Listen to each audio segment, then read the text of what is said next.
In a world where Africans have lost their roots, it has become of vital importance to document our ways. In an effort to reverse the brainwashing of the past, where we were made to believe our ways are demonic, we are pressed to create dignified and respectful platforms to unpack our spiritual ways.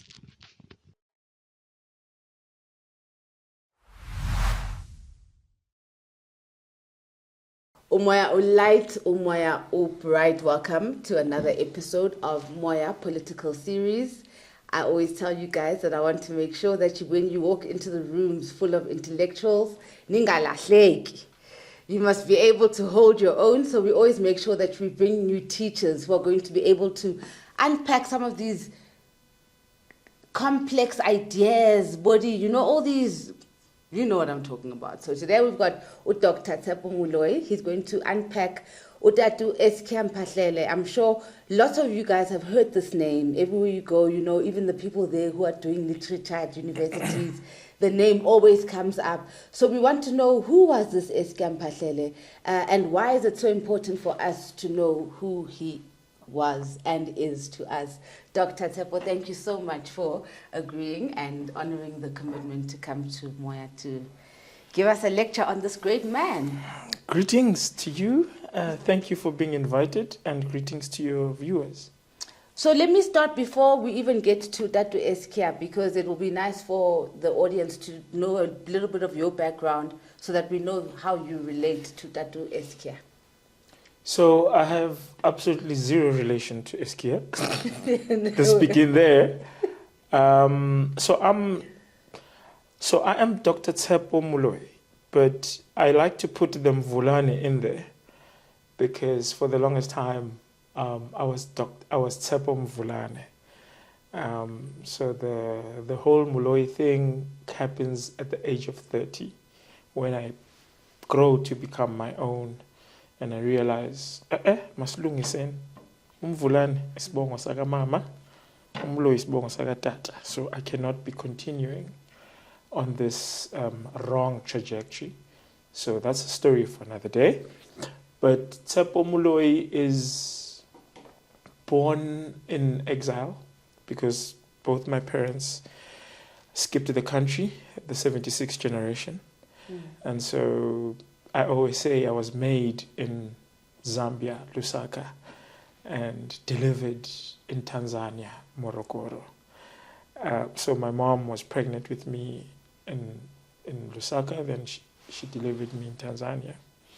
That is what would become a small village of the ANC, the PAC, in a small town called Mazimbu in Tanzania. And that would be my childhood for at least the first 9 years of my life. So yeah, we were South Africans in Tanzania. We didn't understand why we were different to the locals because this is where you're born. So anyway, cut a long story short, 89, mom returns. She left me there to go to study medicine in Russia. So she's with the whole Nkosazana Zuma, Manto Chabalala, that group that went to do medicine in Russia. She's in that crew, and she returns having studied epidemiology in Russian.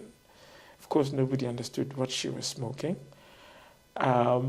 Picks me up, I'm now 9, and says, obviously now it's a shock because I grew up with no mother. And you rock up at 9 years old and you're like, I'm your mom, let's go. So, cut a long story short, we leave Tanzania for Zimbabwe. So who did you go to Tanzania with when you said you had no mom? Remember, she gives birth to me there, and then she leaves me there to go do medicine in Russia. Okay. And so no dad is in the story in throughout those years. So when she returns in 89, picks me up and says, we need to go to your dad. This now happens to be in Zim, and he picks us up at the airport. So like a movie, this is your mom, this is your dad. Figure it out. Okay, now you have to say mommy and daddy. I had never done that in 9 years. Cut a long story short, we moved. So he is located in the north of Zimbabwe called Mangura. It's a copper mining field, mining town, and he was into mining. The story in the family, because we've got a joke in the family, Dad said he did engineering. He's an engineer, and that's why we found him in mining. But we've never seen a certificate. We don't know what university, but we can't talk about these things because this is Utata and she's the head of the family. So, yeah, so we leave that alone. Like, it's just, okay, it is what it is. He's an engineer. And of course, this takes us back to the whole ANC and corruption. And so, in my head, my dad represents the current ANC and my mom represents the former ANC. Former in a sense that the ANC that was still, we for the people, we're striving to improve lives, mom being in medicine, that's what she does.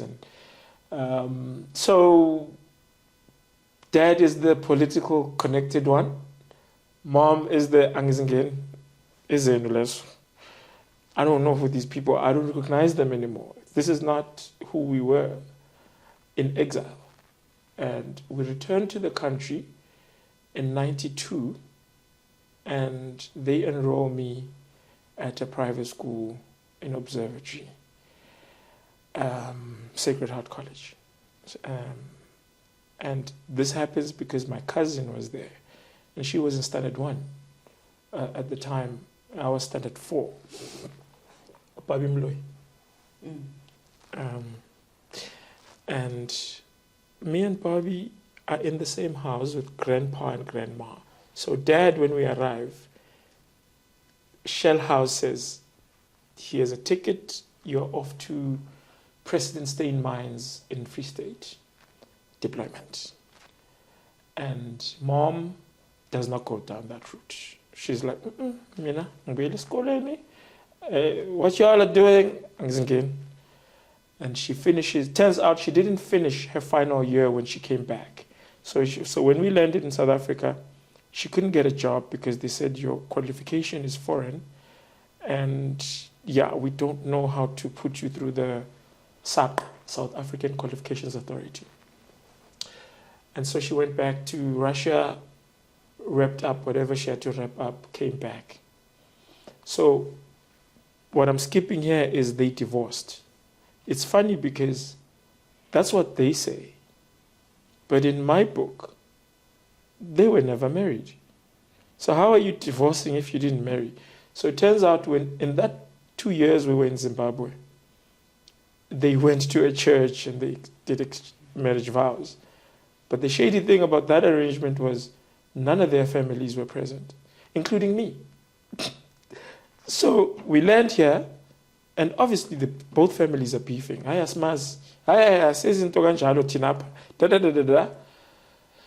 And sadly, because this was our first year back in the country, I think it affected me in terms of, okay, new family, new relatives, new school, new environment, new country. It was all too much. Then I was asked to repeat a grade because of, they said, I know, as a child, we don't even know how to imagine what you were going through. So I repeated, and then yeah, I think from that point on, went on to matriculate at Sacred Heart, then came next door here to Rao, and Rao was another experience, because back in the day, the darkies were very few. And we were so lani because I was doing sports management and we were in class with the Kaizer Chiefs kids and in class with the rugby boys, and Brian Habana comes a year later. So he's like a junior to us in that way. But then I did that because I was an athlete. So I was running for Rao. But then I snapped out of sports a year after that, and I was like, nah, I don't see myself doing this. as a career. Took a year off and then went to University of Zululand, and this is where the Es'kia Mphahlele story would begin. University of Zululand, and it begins off record. I'm registered to do BSc Sports Science because I was still on that sports wave, but I realized a year in, not for me, then I modify. So when you move from a course to another course, they say it's modification. So I modified from BSc Sports Science to a Bachelor of Education and Life Orientation, Human and Social Sciences. But we never say that. We always say B.Ed, HSS, and LO. Right? Did that for a year and realized I don't want to be a teacher. I don't see myself standing in front of a class and teaching. Not for me.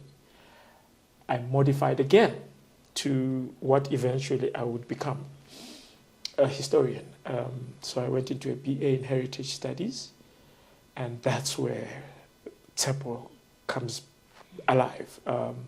Majored in history, philosophy, public administration, political science, and tourism. Those were my 5 majors. And then I went to do an honors in public administration and politics. End of that year, I was off to Oxford for a Sir A. Bailey scholarship. So I'm a Sir A. Bailey fellow now. I realized this Oxford thing is overrated. And that was awkward again. You know when you walk into a dream and you're like, so this is it? How, guys? Like, we told so many things about places like this, and this is it. We also have desks like this, but where I come from, we also have walls like this. Like, guys, like, this is so overrated. And then they're like, okay, maybe you're just beefing. Let's take you to Cambridge. And I was like, same thing. What's different from down the road at Oxford? And then they were like, okay, sharp, let's take you to St. Andrews. So we went onto the yacht, onto the lake. We went into the island in Scotland. And I was like, but this is another version of an African studies center. So make it make sense. I'm an African from Africa who comes to England, which colonized my country, to come and learn about African studies, to go back to Africa to teach what the colonizers would make that make sense. And they couldn't. And I was like, then I'm going back home. And they're like, with all these prestigious scholarships, and I was like, not for me. Flew back. And the VC of Stellenbosch wrote me a love letter. If you come to Stellenbosch, we'll make you a vice-chancellor scholar who has succeeded against all odds. Chap went to Stellenbosch, took that up, and oh my gosh, me and him were fighting like cats and like, we were at each other's necks. He's the first black, so-called black, because he's colored, VC in the history of Stellenbosch. And it happens that his appointment coincides with my arrival because I'm there because of him. And so we're the two darkies in every meeting that happens with management, leadership. And I'm always saying things that make him uncomfortable.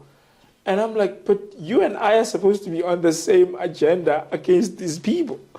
And clearly he didn't have it in him. And eventually I did my gig. I'm skipping many things. Yeah, my gig at Stellenbosch was SRC. I got my first job there as a project manager. But in the end, when I left, I would hear that he passed away. And the family says the university killed him. And I could not find a bone in me to say, I'm sorry. Because I was like, but I was there with this guy. No, he didn't do the deed. So I hear what y'all are saying, but I'm sorry. I'm the wrong guy to ask for tears. Because, yeah, we went through the most at Stellenbosch. And then... And these are those privileged stories that we never speak about, yes, huh? Yes. Black privilege. So, yeah, I look at things differently because of my growth and my experience along the way. Because again, private school background, a Stellenbosch experience, and you contrast that with a Zululand experience, two totally different worlds, and in between was an Oxford and a Cambridge and a St. Andrews. And you begin to see the different vistas in different ways. What's this fetish with being black and having all these white colonial dreams? And that's what sells. We could do the same degree, me and you, but because you did it at Oxford and I did it at Zululand, the employer wants you. It's not even going to look at me. They haven't heard us talk. They haven't heard us articulate in anything. But just on paper, you belong, you tick their corporate box, and which is what, at the end of the day, capital exists on. And so I then started understanding a lot of things and looking at things different. And so Zululand becomes very important in my story because of this. Because there's absolutely nothing at Zululand to make noise about or boast about. But that is, I'm like this today because of Zululand. And it's a shame that Nkosazana Zuma, Blade Nzimande, all these Jeff Radebe, all the guys that have had the privilege to be in government for not less than 25 years, they are products of University of Zululand. And they have done absolutely zilch to change Zululand. I mean, make it make sense that Blade Nzimande is a Minister of Higher Education, always is in a position to say there's corruption happening, at University of Zululand. He's an alumni.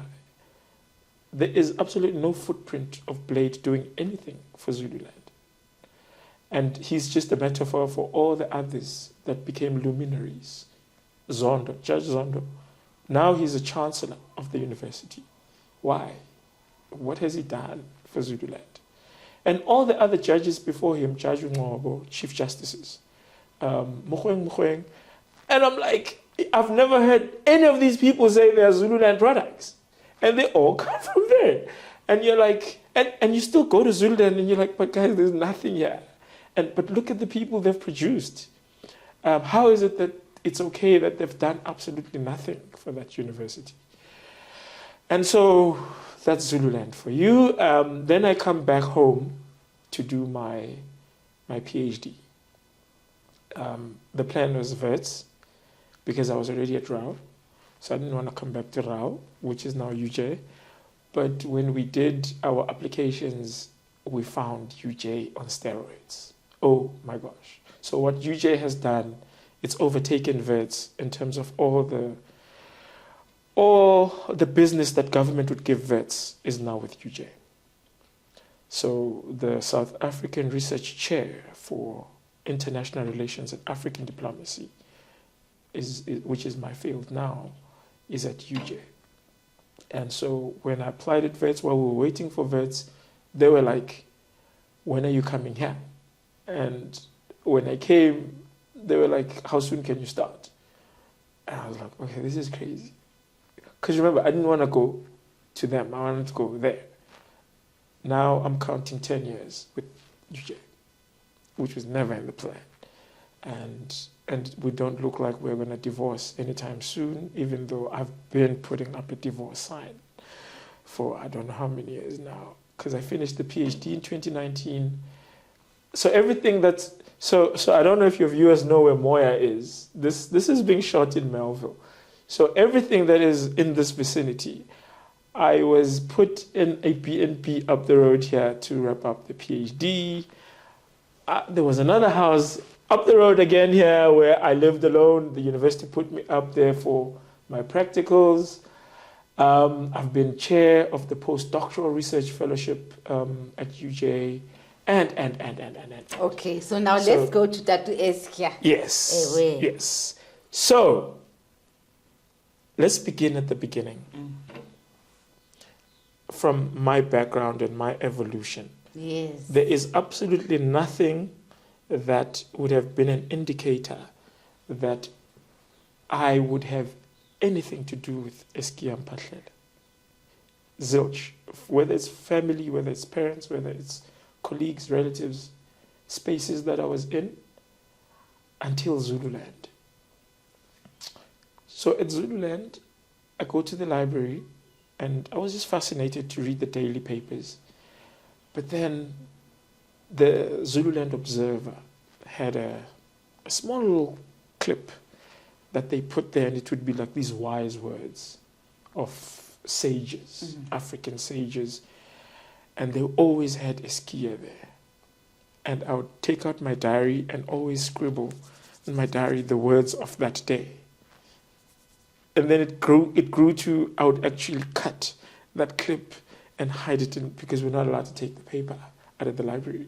So I'd cut, and up until I had like a whole archive. And then, don't ask me what happened to that archive. I lost it when I went to Stellenbosch. I didn't think anything of it until I got to my topic, my master's topic, that what am I going to write about? What am I going to investigate? And when the theme came out, African contribution to international relations theory, I was like, perfect. Es'kia is I think Es'kia could be the guy I could investigate for this, because he's never been brought into political science, no international relations. He's being taught in literature. And I was like, this is an interesting angle. I'm coming to Mphahlele as a political scientist interested in his theory. Let's see where we're going to go with this. Whew. I was too young. It hit me in September that year that you were not ready. And what that translates to is you're going to fail, because it was a 1-year master's program, 50% coursework, 50% research. And me going to Mphahlele and reading him at get-go in that year, I could not understand what he was talking about. I mean, I tried, I read his speeches, read his books, and I was like, how do I make this relevant to African contribution to international relations? It just wasn't happening. And of course, time was not on my side. So that was frustrating, but that was the beginning. And that's how my journey with Mphahlele begins. So who is this man, and why should we know who he is? Double-barrel question that. Who is he and why should we? So his full name is Ezekiel Litoba Mazwi Mphahlele. He is supposedly Sotho. I say supposedly because there's no such thing as Sotho. But he comes from what today people say is the North, Limpopo. If uyazithakazela or ka Sesotho ba re dikakaretso ke mogagga wa Makubela, ubina phuti. This is important because I am Moloi, Kibina Puti.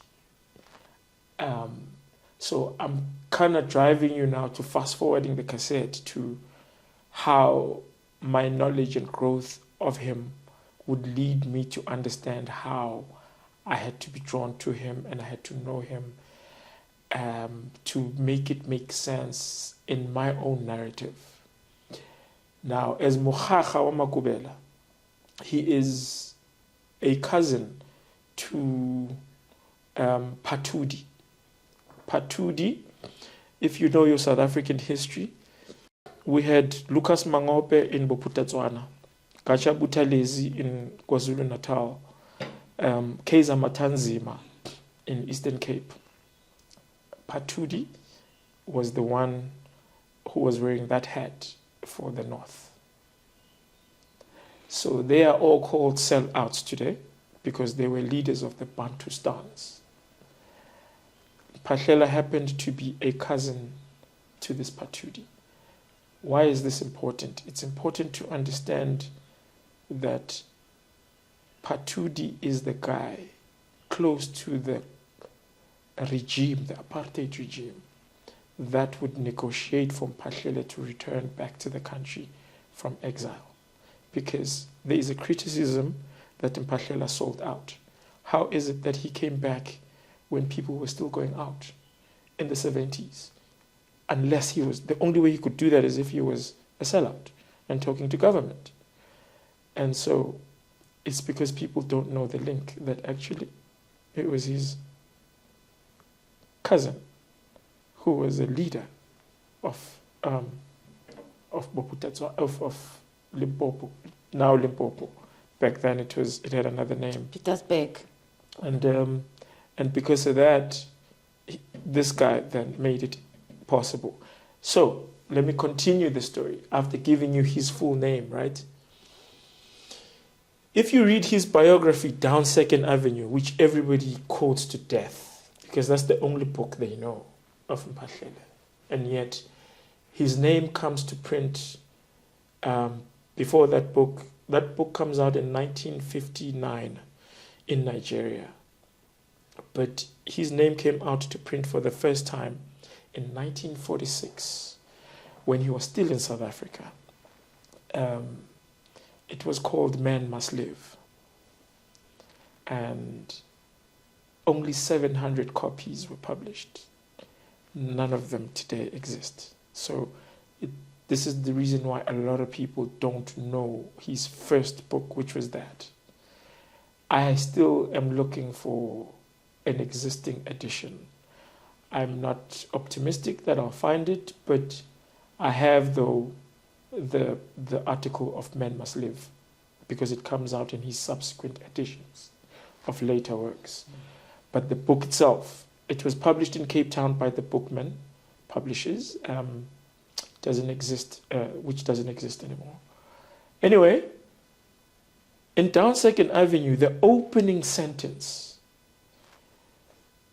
we find Mphahlele taking us back to his birth, and he says, I don't know why, when I was 5, my parents sent me and my siblings to the north, quote unquote. That's how he opens Down Second Avenue. So he is saying this, writing from a position of he's born in Marabastad, Pretoria. And he says they were sent to the north coming from Marabastad. It was a slum, right? Typical Kasi. And they were sent there to go live with his paternal parents, grandparents.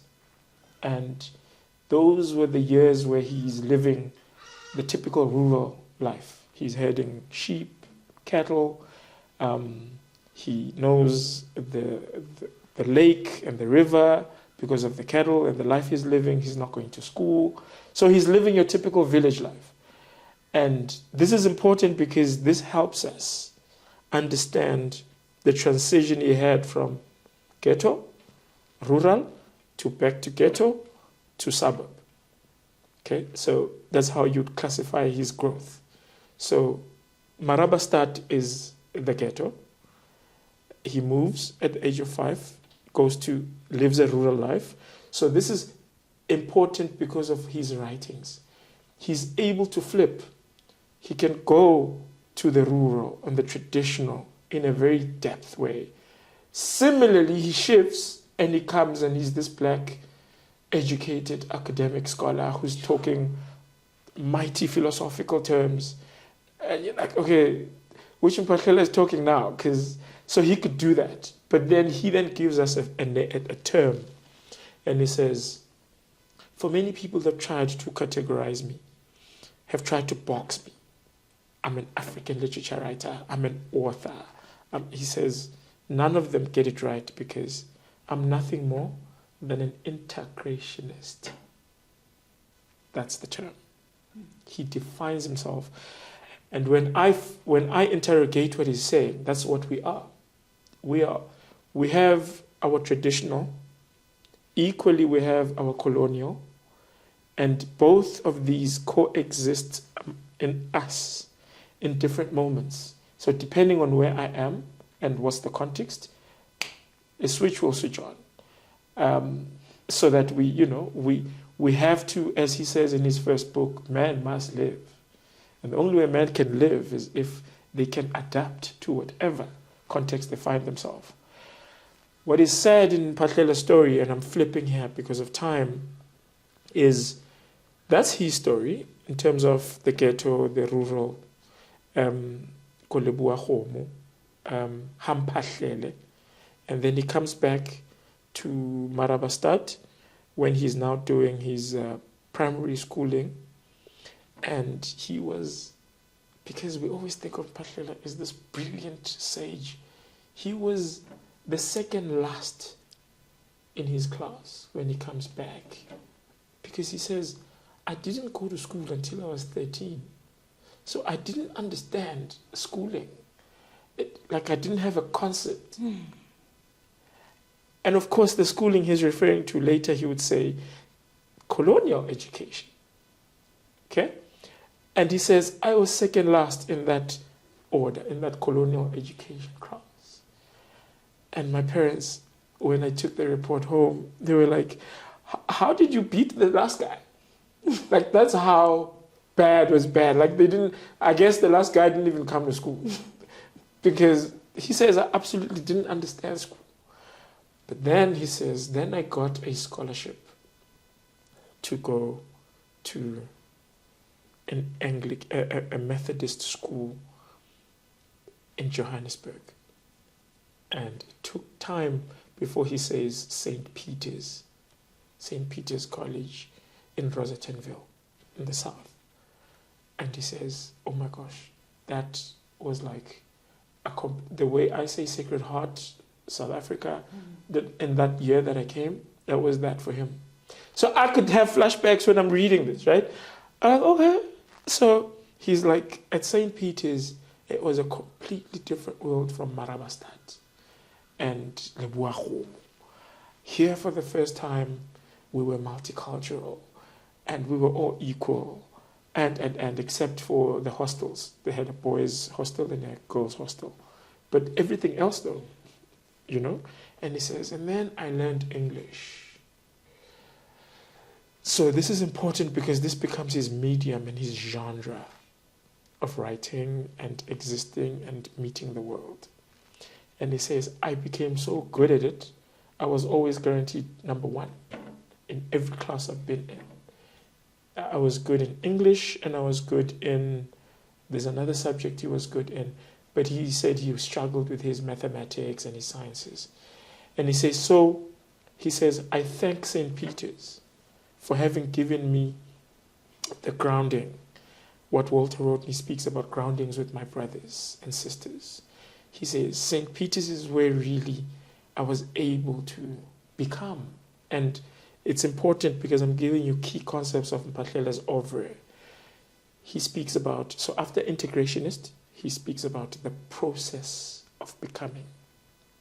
This is important because Mphahlele will always be criticized by more African writers as a Model C, right? A colonized mind.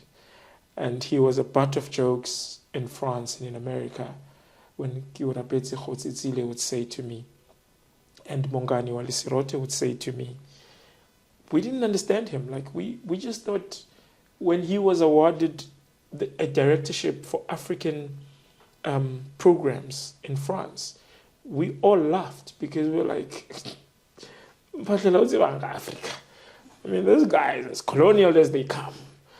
And Wally in Silorte in our interview says to me, what we didn't know at that time, because he was an elder to us in America, what we didn't know is we didn't understand that he wasn't talking to us at a level of mentality.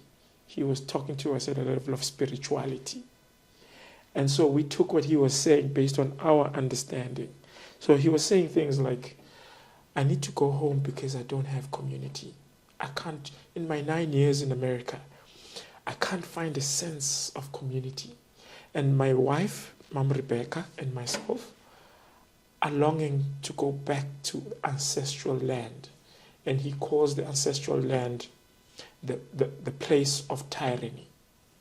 So South Africa, wherever he writes in his literature, the place of tyranny, he's basically talking about South Africa. And he says, we longed. It is ironic to the reader that I'm saying we're longing for a place of tyranny. But that's what we have as our home. And that's all we want in our old age. We don't want to die, in a place where there is no sense of community. And why this is important is because he had 5 kids with Mom Rebecca. Mphahlele was never a player. Mphahlele doesn't have any allegation of any sexual misconduct. And even in his years at Drum magazine, when Abo Louis Nkosi are sleeping with white women, Abo Net Nakasa, and the guys that he was with, they were hectic. They used to hang out with Nadine Godimer in Northcliffe, with the white crowd, right? Because they were these celebrated black writers. Mphahlele, even though he was part of that golden generation, they always looked up to him as an elder brother. Like, he didn't do none of that. He didn't do the drinking, the womenizing, he did none of that. He doesn't come up in any of those episodes that they talk about in their stories. And so it's fascinating that I would read him to that point where I'm able to pick him in different instances where, he comes to Joburg. Well, he comes back to South Africa in 1976, just after the uprising, after 9 years in America. He was first at University of Denver, Colorado, where he finished his PhD, which came out as a book called The Wanderers, because it was a story of him and his family, because they were wanderers, right? And when everyone thinks, typically when you go and do a PhD in the States, it's roughly 7 years. Mphahlele finished in 2. And they were all thinking, okay, he's going to submit his proposal. No, he was doing his conclusion. And from that moment on, they were all in awe. They just couldn't understand, how is this guy from South Africa, with the background that he's coming from, and he does what in a system like America, and what they don't know is the episode I told you about me having gone to Oxford, and I was like, what's this? They don't know that as a director of African programs in France, he went into the whole of Africa. And this is how he becomes a founding writer, author, theater guru in the continent. And this is how he meets a young Wole Soyinka in Nigeria. He meets a young Christopher Okigbo. They were all youngsters. Ngungiwa Fiongo says, I came to that African Writers Conference because I wanted to meet 2 writers. I wanted to meet Chinua Achebe and Es'kia Mphahlele. And we today quote Ngungi more than we can quote Mphahlele. And when we say decolonize the mind, which is Ngungi's thing, Ngungi will tell you that, hang on, when UNISA called Ngungi in 2010 to begin the Es'kia Mphahlele series, which they host every year. It just happened now. Professor Zondi just gave the 15th lecture. We will wait for when I will give mine. Ngungi says, in the audience, I see Professor Pitika Gantuli, who was with Mphahlele in Zambia. How I am asking myself how the university in South Africa is going to call me, who is not a South African, to come and open such a momentous lecture on such a guru on African literature, and live and omit and erase and disrespect and overlook the very South Africans that learned on his knees. And when I talked to Pitika in my PhD interview with him, he says, I am a product of Mphahlele. Myself, who is this Njabulo Ndebele? Myself, Njabulo Ndebele, and now the late Mushe Gesla Nkonde, who just passed away past weekend, 2 Sundays ago. The three of us, we were learning from Mphahlele in our years in London, in the UK, and in America. So we are products of Mphahlele. And I can add another name there, Professor Peter Theisba, who was with Mphahlele at Zambia and in the States. And they all would converge at Wits University. So Wits introduces its African Literature Department in 1984. My question to Wits was, before 84, are you saying you didn't teach creative writing in terms of African literature? And they said no. Mphahlele opened the center. And every year, Wits, every second year, so it's biannual, they have a biannual Es'kia Mphahlele colloquium. Because in memory and, basically to give acknowledgement of him, the center was open because of him. And who would go on to become his successor as the head of department? Njabulo Ndebele.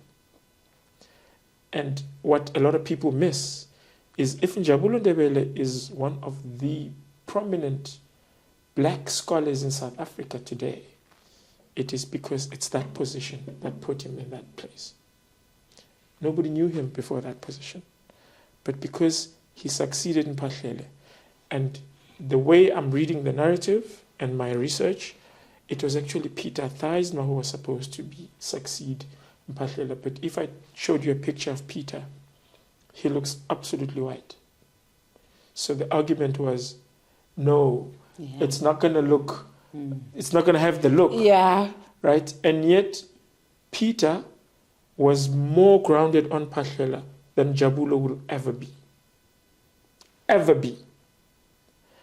And so here we go again about integrationists. We come back to Mphahlele's, because he could have argued the way the political correction argues today of, no, we want a BEE candidate because of transformation, and Mphahlele was like, I don't play that card. Your skin color does not define who you are and what you're about. Those are lazy arguments, social constructs. Let's go deeper into the person and let's give them an opportunity to articulate. And then we can then decide. But just because I'm seeing you from the surface, I don't know you. So I can't decide about you. And here again is where I'm going with Mphahlele on. I think he just raped, for lack of a better word, my mind, in terms of he was able to take me from not being as sophisticated and complicated in when I would look at the vistas before us, and he just threw it upside down and say, but why this? Why not that? Who says this is better than that? Why can't we have both of them? And so this is where, again, the third concept, his ideology is African humanism. So a lot of people talk about Ubuntu. Mphahlele says that is the laziest word I've ever heard to try and articulate. Ubuntu is a very important word, don't get me wrong, but how it has been used over the years, it has now been commercialized. It's been shaken of its vigor. And now anybody who wants to make a quick buck is going to say Ubuntu something. And so now if you come in and you're trying to get to this Ubuntu, you find emptiness. You don't find what you thought you are going to be looking and getting. And this is where he says, so he goes by his ideology of African humanism. It has got tenets. He speaks about a vital force. He speaks about a social force. He speaks about, as an integrationist, I am because you are. I can never be if you are not. Right? And he says, this came to me over the years. It didn't just happen. So if we trace him at University of Denver, Colorado in 1971, this is when he's doing a conclusion of the Wonders. He says, the first essay I wrote on African humanism was in that year. So while we marvel at the fact that he finished that PhD in 2 years, he was actually beginning that complicated elderly sage sense. He's still in exile. Okay, spent almost 20 years in exile, 19 to be specific. Came to visit in the 19th year because he came to speak in Roodepoort, which is now a dilapidated center, and then he comes back permanently in 1976, just after the uprising. And this is where the book behind me on Tshepo Moloi, he meets a young Tshepo Moloi at Scotterville Publishers, which is run by Ntate Motobi Motlatsi. And I don't know if you know who he named Scotterville after. So Scotterville Publishers, being the first black South African publication or publishing house in the 70s, was named after Mweli Scotta. Mweli Scotta was a journalist and activist in the ANC, and he lived in Pimville. And Motobi Motlatsi wanted to honor Mweli because he said he's an unsung hero, and all of us who are crazy about literature and writing, we need to need to recognize him because he was like a pioneer. And a lot of people don't know this, right? And Mphahlele happens to be in that first advisory board of Scotterville Publishers on the request of Ntate Motobi Motlatsi. Of course, they're trying to talk to me about bringing out a book under Scotterville because he's revived it. For many years it went down the hammer, but he's brought it back. He's been trying to do a deal with UJ for UJ to be the intellectual partner so that it's institutionalized. But that conversation has been wavering. He still needs to find an institutional home for it. But cut a long story short, if we trace Mphahlele in the 70s, shortly after 76, and we trace him back in South Africa after almost 2 decades in exile, and if we also trace him in that period where the gurus today, your Mongane Wale Sirote, your Kiura Petse Kgotsitsile, where we're looking up to him as the most senior South African intellectual in the States. Then we have to understand how he blew and how did he become so popular in America. Because unlike today, we don't have social media, we don't have the means we have today. So how is it that he stood out in the 9 years that he was in America? And to understand that, you have to understand that he, when he leaves South Africa and publishes Down 2nd Avenue in 1959 in Nigeria, this is where he meets in what is called the Mbari writers, your Chinua Achebe's, your Christopher Okigbos, when they're still no-name brands, they're still youngsters, they're growing in their art, government doesn't recognize them in Nigeria, so they're like these radicals. And Mphahlele meets them in 59. And he would grow with them. So when he then leaves Nigeria, because he was teaching at the extramural division, he then would take up the job in France as the director for African Studies. And this is where a lot of people miss the painter. What's his name now? His name wants to run away from me. Sure, he's going to come back to me. But there's this painter, Gerard Sekoto. that is always spoken about in passing. Gerard didn't like the limelight, but any guru on African art, South African art, goes to Gerard Sekoto and his works. Gerard is in France, in Paris, at the time that Mphahlele arrives, and they strike a brotherhood. And Mphahlele then would write about Gerard, and oh my gosh. What Mphahlele has done in his trajectory and his evolution is lead me to the broader South African network of intellectuals, artists, poets.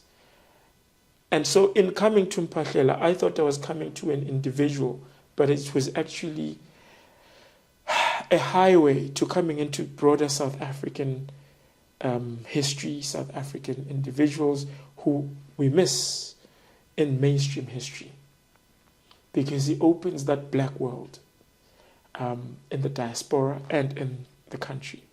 And so I then become familiar with all these people through his vista, because I'm learning about them, I'm hearing about them for the first time through his works.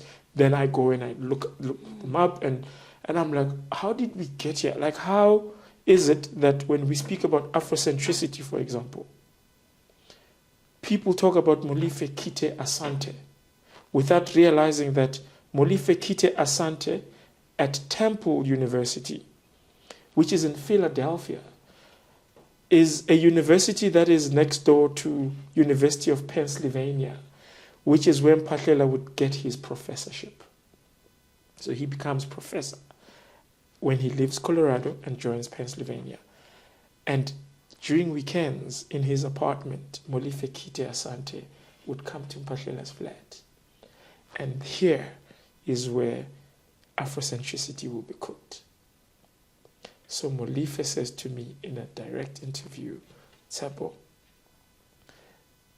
there were two South Africans that informed my whole oeuvre of Afrocentricity.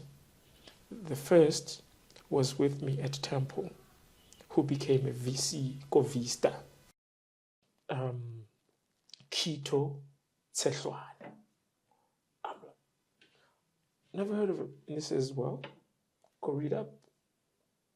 Because libitso la Molefe of Molefe Kite Asante, it is Kito who gave me that name. South Africa. Because where would I have ever heard of Molefe? And Molefe is Sotho for shepherd. He says, where on earth would I mean, I'm an African American, I've been born here. Yes, we've got roots in Africa, but where the hell would I have gotten a name like Molefe? So people say Molefe, Kite Asante, Abari Molefe, Ke Molefe. They don't pronounce it even correctly because they anglicize it. It's Sotho. So he says that was the first South African. The second one was Zeke. So what I didn't tell you in his full name is, I said his full name is Ezekiel, because people say Es'kia. It's short for Ezekiel, from the Bible, Hebrew. So his parents were thoroughly colonized because they took that name from the Bible to name him. And he's the firstborn of 3 kids. So he says, so Ezekiel Litoba Mazwi Mphahlele. He only becomes Es'kia. He gives himself that name. He says, and this is him, this is the moment where he becomes conscientized. So today we'll say he's woke. In that moment when he then, in 1977, he then said, I'm no longer Ezekiel. And he put that apostrophe. And he explains this to the guy that interviewed him. He would be the last guy to interview him for publication. He explains this to him, and I have that quotation in one of the essays I'm writing. And he put that apostrophe, and that's how he becomes Es'kia. But before his woke moment, as a kid, in his paternal side of the family, they used to call him Es'kia. And then in America, and people who were not able to speak his language used to call him Zeke, right? Zeke as in Zeke. But then if you were South African, you'd call him Zeke, right? And these are all his different names that he went by. And so so I just said to you, when he became Zeke, that's when the Americans, that's how they referred to Mphahlele, as Zeke. And so today there is an essay competition, an African essay competition at University of Pennsylvania that students every year, they write in honor of Es'kia Mphahlele, right? And then, like I've told you, in South Africa, UNISA have a memorial, Es'kia Mphahlele memorial lecture every September in his honor. All his degrees in South Africa were done with UNISA. And correspondence, because it was apartheid. And then we are told that his master's dissertation is the first to be cum laude in the history of the English department at UNISA. I quibble with such things and I say, but what are the facts? I can run away with that and say, he was, but my issue there is, but who are you comparing him with? Are you saying as the first black? Are you saying as the first student overall in English literature? And no one can answer this question. So the only way to answer this question is not to run away with fast facts, is to go to the archive of UNISA and actually do the digging. That's a master's dissertation on its own. You need time, and that's why I say, in as much as we want to revere and honor and remember our elders, our sages, but we should be very careful with sugarcoating. We should be very careful with things that we heard elsewhere that we can't verify. And I guess I come to Mphahlele as a scholar. So the distinction is I didn't come to Mphahlele as an African literature writer. I didn't come to him as an artist. That was never my genre. And I guess I'm able to do the things that they haven't been able to do on him from this perspective of scholarship. And so I could see him in all his different guises, and robes. And I can therefore be able then to apply my mind. Obviously, space and time is important. But if you teach him and you want to bring him back to his people, which is the immediate South African family, beyond the diaspora, he is more celebrated in Nigeria, in America, than he will ever be in South Africa. That's a statement for our state of mind as a community, especially learned Black South African community in South Africa. So yeah, there's a lot. I can go on and on, but I think let me pause there to allow you to breathe. Thank you. No, we appreciate this because we only hear about people and then we don't know the importance of them. And also the importance of writers. It's our job to document history. Right. So what I didn't tell you was, in that year, 1984, at Wits, Mphahlele not only opens the African literature department, but that's the same year, simultaneously, on the 31st of March, it was a Saturday, he opens Funda Community College. So here we have a classic example of an institutional builder. He did it all throughout the continent of Africa and in the States. But he really wanted his legacy to be grounded in his sense of community, meaning in his home. And there's Es'kia Mphahlele Drive now. And a lot of people say this name in the morning because of traffic, not knowing that it's because his house was a stone throw away from that road in Marabastad.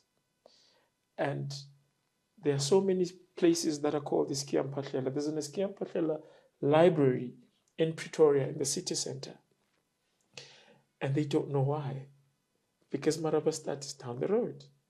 There's an Es'kia Mphahlele. I can go on like this. There's so many things named after him now that it's laughable to think that people still ask you a question, who was he? Because it's a name, it rolls easily off the tongue, but they cannot tell you more two sentences after that. That's why we called you. Right. Yeah. And so I think for me, it's important that we take these moments to kind of pause and think about how far we've moved away from the basic things that we should know about ourselves. And I think I benefited from coming into Mphahlele's path. Oh, and I will link it back to me. I benefited from his path, coming to his path, because I would then eventually learn that my grandmother was taught Afrikaans at Orlando High School by Es'kia Mphahlele. This is my paternal grandmother. And that was the first, okay, it's beginning to come home, because I've never heard of this at home. And my grandfather, his full name is, and I mean, you can just peep the coloniality here. My grandfather's full name was Stephen Cyberton Foster Moloi Sr. So, why was he Stephen? Why was he Cyberton? Cyberton is a bastardization of Siputane. Stephen is a bastardization of Stefan. And so, in understanding this, I then had to go to his years, and I did the maths. He was 7 years younger than Mphahlele. Why is this important? I'm trying to understand. If my grandma was his wife, and she was his child in high school, being taught by Mphahlele, how old was my granddad to be in proximity with Mphahlele? And then Dad made sense to me to say, well, your grandfather was colonized. He was part of the generation in Soweto in the 40s and the 50s that were the educated darkies who drive Harley Davidsons. I mean, I'm thinking this is crazy. I mean, it says there was that group, the principals of the schools, the journalists, the Kabim Goma, they were in charge of the Ionian Music Society. He says they were a very small group. They all knew each other. So my granddad, I mean, this is my father talking to me, says, so your granddad looked up to Mphahlele because in their group, he was the educated one. He had, he had all the accolades and yeah, he was educated but not certificated. So I'm like, okay. So are you saying I have come to Mphahlele and it wasn't me coming to Mphahlele? It was actually the extension. It was my granddad's work.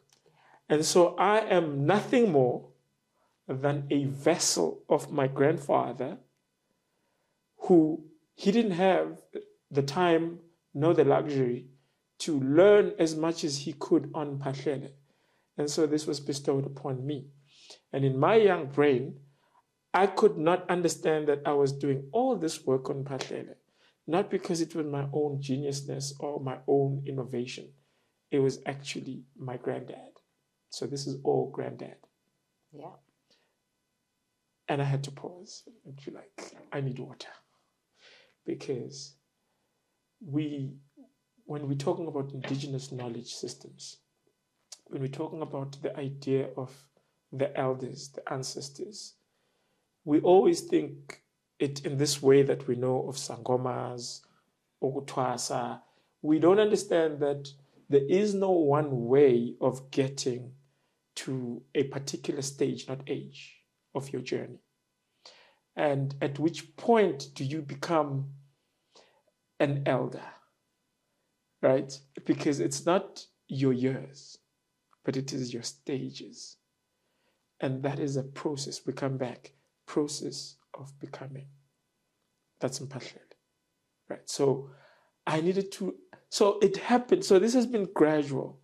And I am yet to sit with anybody I've interviewed, and I've interviewed almost anyone who's an authority on Mphahlele for my PhD.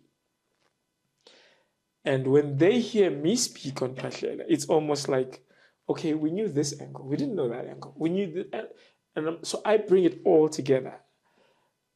And then I pause and I'm like, but who am I? Because I don't recognize myself in this whole process. Because I've run away with Mphahlele to a point where I didn't realize along the way I've actually taken up the baton. And, I'm now my grandfather's wildest dreams, which nobody was going to tell me because they wouldn't have known how to tell me even if they wanted to. My dad always says, you did not know your grandfather the way I knew him as my father, but I listened to you and it is my grandfather reincarnated. And I'm like, but that's unfair because how is it? I wasn't asked if I wanted to do that. He says, but it doesn't work like that. You don't get asked. It's not that kind of party, right? As we say. And so I've had to make peace, right? That I'm not in charge. I must just accept and understand and keep it moving. And I think that has helped me because I don't get overwhelmed anymore with the details that I know. Because some of the stuff I say about Mphahlele is how on earth, even if they say you studied him, but how do you remember such details? Which I do, right? Depending on what it is we're talking about, I would just flow with it. And it's like, but this is crazy because there is no exam that will ever test me for me to go pass on him. And this is, so even when I look at my thesis, I look at it and I'm like, I'm yet to do justice to this work. But I passed. I got my master's in the name of Mphahlele. I got my PhD in the name of Mphahlele. But I look at that work and I'm like, no, I haven't even scratched the surface of what I was trying to do. So 2 books are in the pipeline that I'm busy with now. The one is on Es'kia Mphahlele, the Afrikaner existentialist philosopher, because that's how you bring him home. And then the other one is basically, it will be the latest biography on him because I've put together his first biographer, Ursula Burnett, and his second biographer, Chabani Manganyi. And I've put all their works on him, and then I've added where they've missed him with scholars that have written other PhDs, masters on him, and I'm putting it all together into an omnibus. And I think that will be my life's work, and then I'm done. That's so beautiful. So yeah. Thank you, Dr. Moloi. That was amazing. Now, beginning of this conversation, you're like, I'm not related to him. Now you know how you are related to him, and so do we. Thank you for taking the time out to come and give us this lecture. It was really, really inspiring and fruitful. Moya light, Moya bright. Guys, there you have it. Now you know this name that you're seeing everywhere. Now you know who he is. We'll see you again next time.